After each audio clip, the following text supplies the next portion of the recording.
Clôture positive à Wall Street. Les marchés américains étaient soutenus aujourd'hui d'abord par l'envolée des marchés asiatiques et ensuite par un bon indicateur allemand, l'indice IFO, qui mesure la confiance des entrepreneurs allemands, a grimpé plus que prévu et a mis du coup de côté le recul plus fort que prévu du PIB du Royaume-Uni.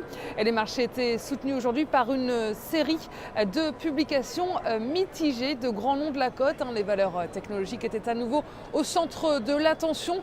Microsoft a déçu les investisseurs. Le titre perdait 2% hier soir après la publication de ses résultats. Et résultats en dessous des attentes également pour l'opérateur américain AT&T. Et puis la chaîne de café Starbucks a en revanche publié un bénéfice trimestriel en hausse de 11%. À noter aujourd'hui, Apple n'est plus la première capitalisation mondiale.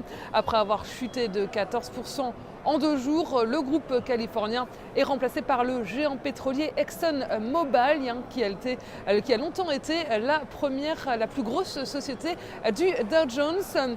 Et l'enthousiasme des marchés américains a été freiné par les ventes de logements neufs qui sont en recul de 7,13% sur le mois de décembre aux États-Unis. Alors, il faut savoir que le secteur de l'immobilier, qui est à l'origine de la crise des subprimes en 2007, c'est toujours scruté par les investisseurs.